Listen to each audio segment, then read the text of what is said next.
It's Trump's fault. Red-faced Iowa Democrats have zeroed in on a new culprit for the botched caucuses that may cost the Hawkeye state its time-honored role as the kickoff to presidential races.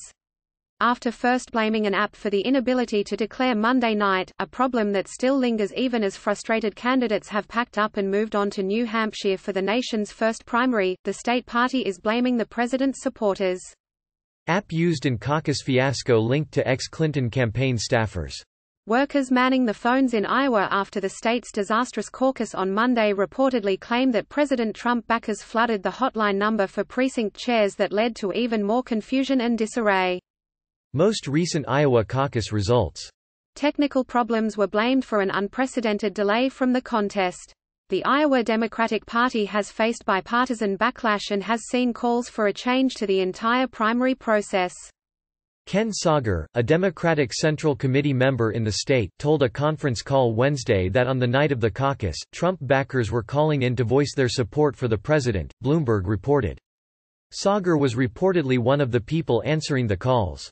The report was based on 2 participants from the conference call that was between IDP staff and the party's governing body.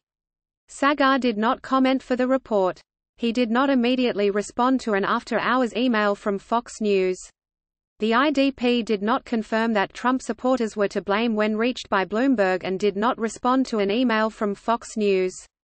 Mark Penn, Iowa chaos sends clear message.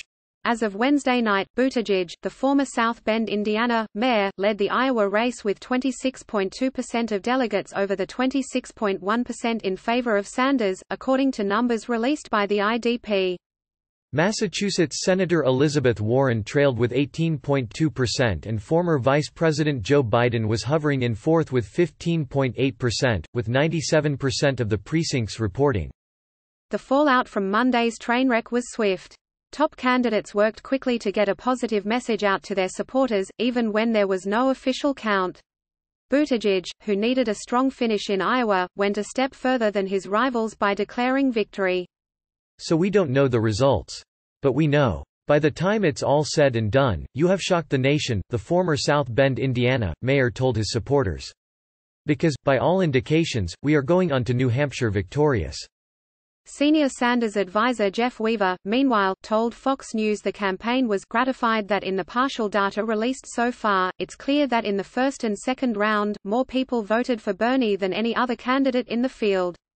Monday's debacle invited fresh criticism about Iowa caucuses, a complicated set of political meetings staged in a state that is wider and older than the Democratic Party in general.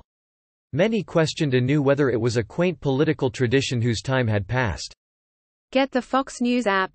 I think Iowa is a dumpster fire, said Dick Harpootlian, a South Carolina state senator and longtime Biden supporter, who served as an Iowa precinct captain for Biden on Monday.